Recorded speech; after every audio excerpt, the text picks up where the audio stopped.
Tonight, a Watrous man says he spent days waiting for care in a hallway of a Saskatoon hospital. These stained glass windows were damaged by storms, but they've been revived thanks to a Saskatchewan artist. And the Foo Fighters announce a concert date at Mosaic Stadium. This is CBC Saskatchewan News.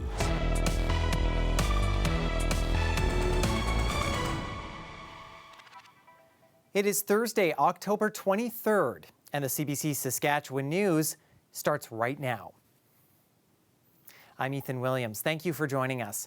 The provincial government says it plans to introduce a law that recognizes coercive control and cyberstalking as interpersonal violence. And as Aishwarya Duda reports, it's welcome news to people who have lived through it.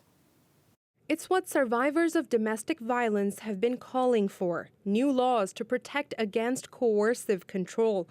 Brenda Ottenbright was at this rally at the legislature last month. She knows the pain of being controlled by a partner. It is dehumanizing. It is traumatizing. It is frustrating. On Wednesday, the government announced it will table legislation to recognize coercive or controlling behavior, as well as online stalking and harassment, as interpersonal violence. Experts say coercive behavior includes threatening, humiliating, or intimidating someone in a way that scares and isolates them. When you are abused, you lose every sense of worth, of thinking that you matter.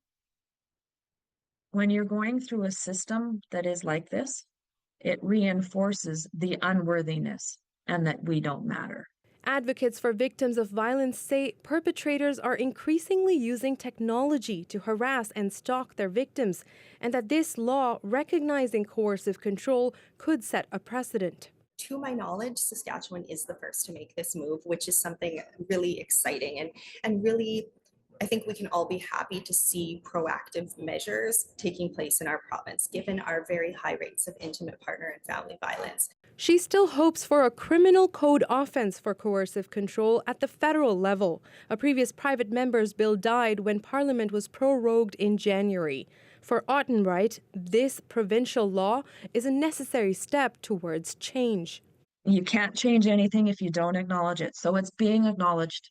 Bringing things out into the sunlight, bringing it to the surface, it's never a bad thing.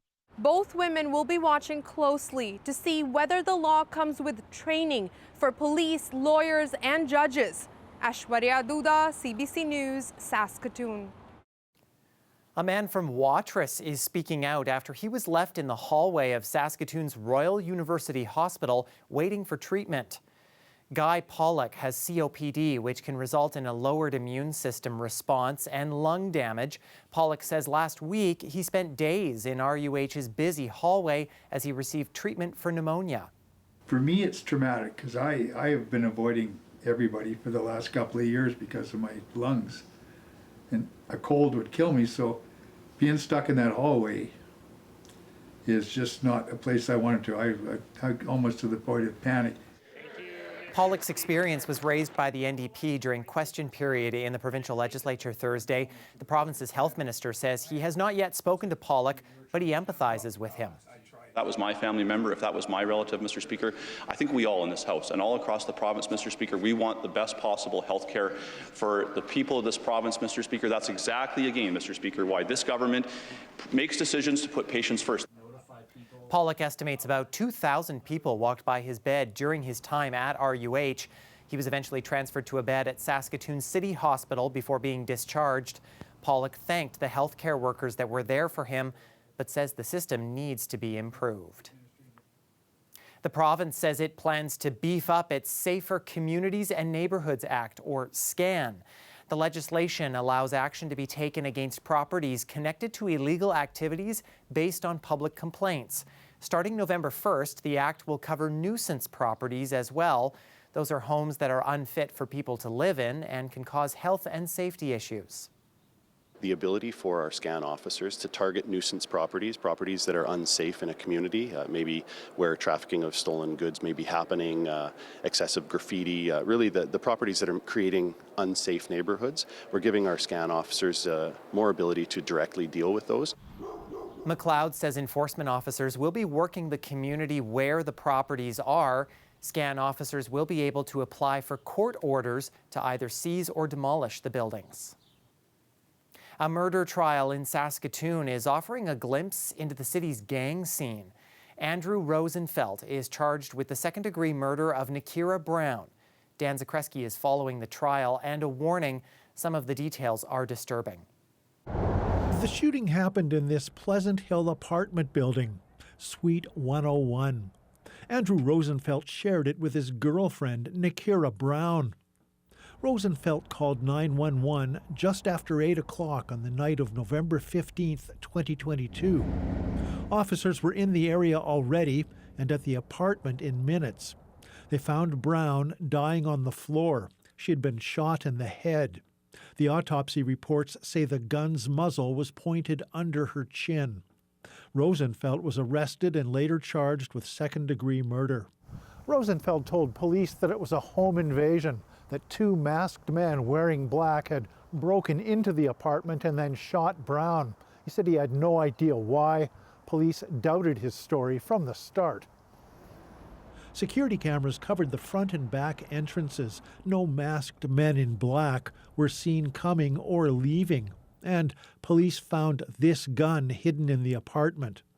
A friend of Brown's testified at the trial earlier this week. She was in the suite just before Brown died. We can't name her because of a publication ban. The woman says she and Brown were both in the Terror Squad, a Saskatoon gang. Now that night, Brown, the woman's boyfriend, and Rosenfeld were in the apartment together. They were smoking meth and drinking. Brown, the woman, and the boyfriend then left, leaving Rosenfeld behind before heading off to a nearby alley. The woman testified that the three were going on a gang mission that night down this alley, and that Brown had recently been promoted. She says they planned on punishing a fellow gang member who had done something wrong. But Brown never made it to the alley. She turned around and went back into the apartment. She died moments later. The trial is scheduled to run 2 weeks. Dan Zakreski, CBC News, Saskatoon. The union representing Canada's postal workers has lost a constitutional challenge against the federal government. The Canadian Union of Postal Workers challenged the back-to-work order that ended its job action last December, saying it was unconstitutional because it violated its right to strike. But the Canada Industrial Relations Board dismissed the complaint, saying the right to strike is essential but not absolute. However, it also said it has no authority to review the government's action. The CIRB decision comes in the middle of another postal workers' strike. The union is now asking the federal court to take up its challenge. Well, rock royalty is coming to Saskatchewan. The Foo Fighters are set to perform in Regina's Mosaic Stadium next year. Everyone's got the chains to break, holding you. The band will hit the stage on September 15th, 2026, along with Queens of the Stone Age. The Foo Fighters will also play in Toronto, Edmonton, and Vancouver during its tour. The band has won 15 Grammys and was inducted into the Rock and Roll Hall of Fame in 2021. And organizers say this show will not disappoint. It is going to be over the top. It will be loud. It will be 41,000 people visiting Mosaic Stadium September 15th, 2026 to welcome the most incredible Foo Fighters to Regina. Folks, this is one of 4 stops across Canada. Tickets go on sale October 31st at 10 a.m. They're expected to cost anywhere from $60 to $300. It's the first concert to be held at Mosaic Stadium since Garth Brooks in August of 2019. Meanwhile, Saskatoon City Hall is rejigging its plans for a proposed downtown arena district. City Council is considering some proposed changes for a deal with Denver-based OVG 360. The changes would mean less money up front from OVG 360. That commitment has dropped from $20 million to $15 million. But the new terms award the city a greater share once profits rise above $4 million. So an incentive fee structure, essentially, it puts some skin in the game for the operator to ensure higher level performance, to strive to increase and maximize revenues as much as possible, which we're of course relying on to repay the money we're borrowing to build the project. Willems says the new deal encourages the operator to make more money, but the city will benefit. Well, we may be getting to the end of October here, but these geese are still hanging around Wascana Park these days, enjoying that nice, warm, sunny weather. While they'll likely be staying around a little bit longer, this stretch of warmth and sunshine is not over yet. I'll have all the details in your forecast after the break.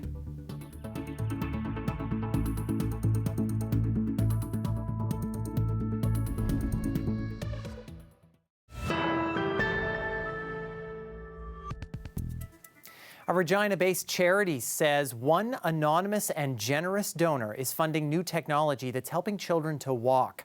It's funding a device that's the first of its kind in Saskatchewan, and CBC was there when a toddler tried it for the very first time. Katie Swires has that story. If we have enough ground contact, he can move the whole thing himself. When he was 6 months old, Leo was diagnosed with a rare genetic disorder which affects his mobility. All right, we're going to spin around here, Leo. But now, with each step he takes, the 3-year-old is doing something a doctor once told his family would be impossible. He can walk, be part of like everybody else, like walk like other kids. So it's unique. This was Leo's first time in the mobility device. He did amazing. I'm like, I have butterflies. I'm like, I can't believe there's a thing even exists.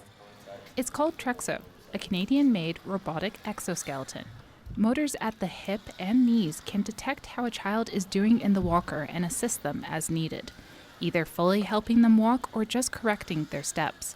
Unlike some robotic walkers, this one allows a child's feet to touch the ground. It's better for bones, it's better for feedback for the child. I mean, imagine if you or I were wandering around on clouds of air. What would that feel like? It wouldn't give as much feedback to us. The walker can help children with a variety of conditions, from spinal cord injuries to cerebral palsy, but it comes with a hefty price tag. The clinical version, which we received as a gift, was $100,000. So we could never buy one on our own. This is the only reason we have one, is because of the goodness out of somebody's heart. This is the only Trexo walker in the province, and First Steps Wellness Center wants you to contact them if you're interested in using it. They're offering free assessments. And we have no wait list. So the beautiful part about us being a nonprofit charity is we just work to serve the people. So however many want to come use it, we can. I mean, the thing's got to charge a bit, so probably about 6 hours a day we could run it. Leo's family is grateful they are able to use the new technology. He does a few steps right now by himself, and with that Trexo, I'm pretty sure he will be able to do more steps in the future once we start using it more often. And now, other families will be able to do the same. Katie Swires, CBC News, Regina.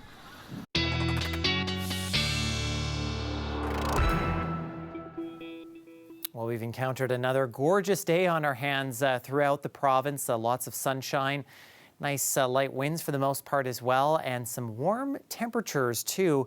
Let's take a look now at just how warm we've gotten across the province, as daytime highs in some places got up to 18, which is our warm spot shared by both Leader and Val-Marie. But then you notice up in east central Saskatchewan, quite a drop off, not even breaking double digits today in Hudson Bay. However, a lot of us, though, getting a nice shot at that those sunny skies. Not a lot of cloud cover except for some portions of northern Saskatchewan. We are watching, though, not necessarily cloud cover, but the possibility for some fog to redevelop in parts of southeastern and east central Saskatchewan, up through the northern grain belt and even into the Churchill region.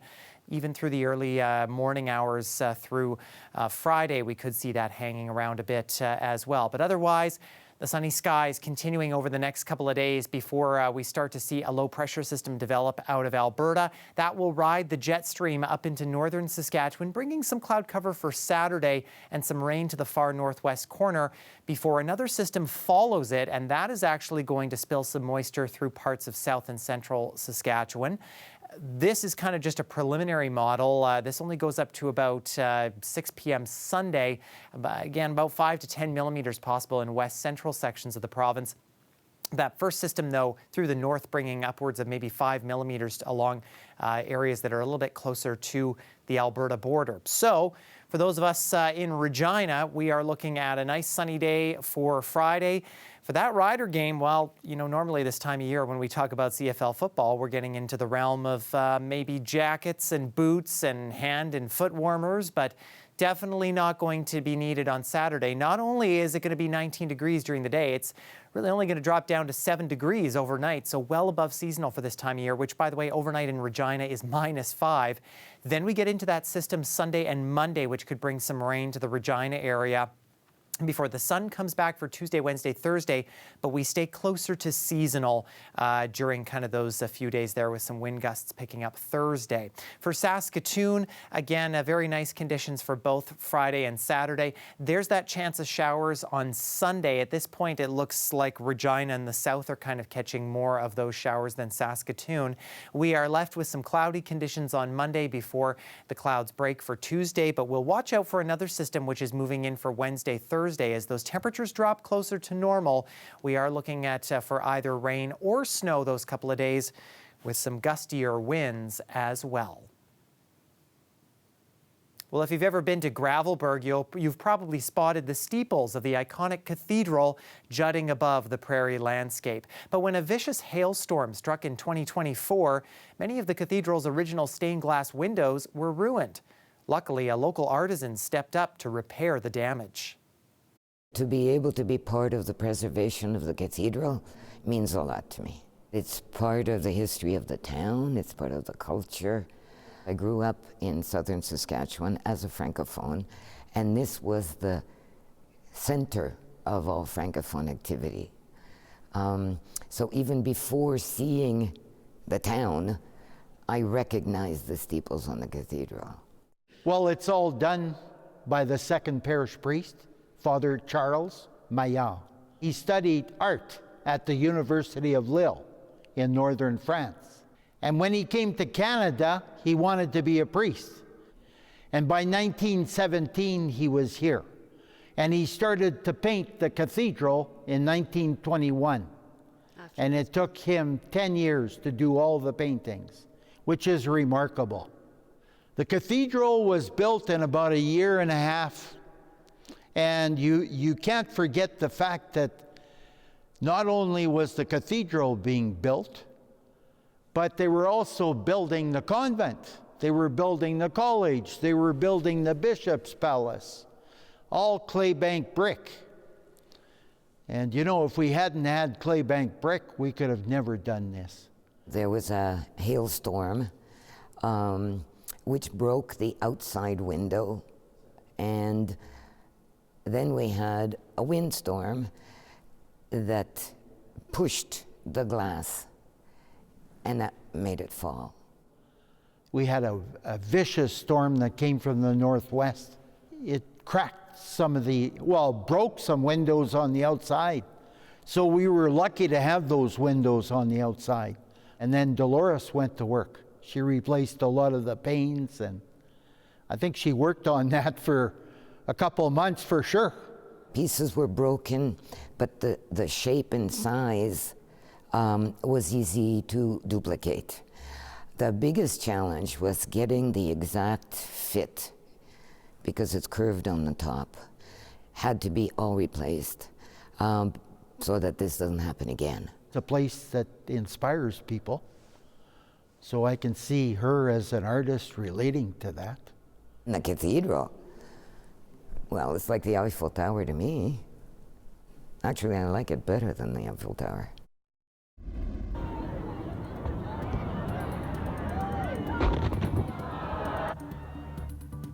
Well, it was the annual squishing of the squash at the Oregon Zoo this week, and these gourds were no match against the stomping force of an adult elephant. But 8-month-old Tula, too, hasn't quite gotten the hang of it. So she has resorted to kicking around a smaller pumpkin instead. The Halloween tradition, now in its 27th year, allows the animals to play with their treats before making short work of them. Stay with us. We're back after the break.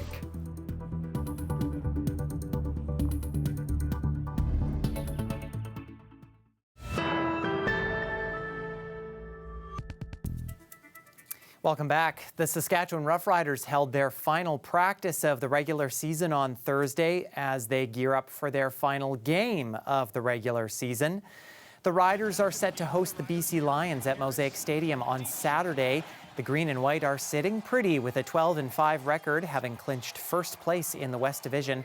That means they will have the week off next week as the playoffs get underway.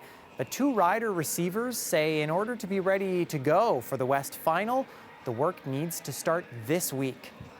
I think it's just keeping the main thing, not changing a damn thing, really. Just doing what we've done from the jump, attacking each week with the mindset of just going 1-0, and it starts this week, 1-0 this week. Well, we all know, we are professional. We all know that in order to execute and play the way we want to play, we got to practice the right way. And Coach Mays praise this every day. And in order to get where we want to be, we got to do this. Key riders will start the game this Saturday. That includes players like Trevor Harris, AJ Ouellette, Micah Johnson, Jamarcus Hardrick, and Sam Emelis. They all sat out last week to make sure they're rested for this game. Kickoff is set for 5 p.m. on Saturday in Regina.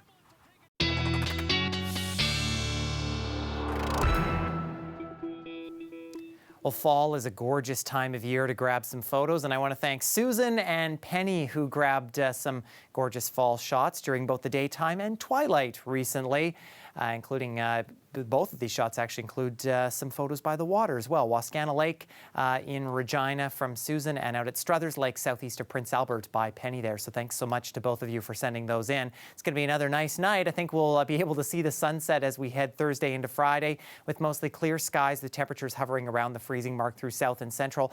A little bit of fog possible, especially in the northern sections of the province, I think is where we'll see that with some lingering cloud cover.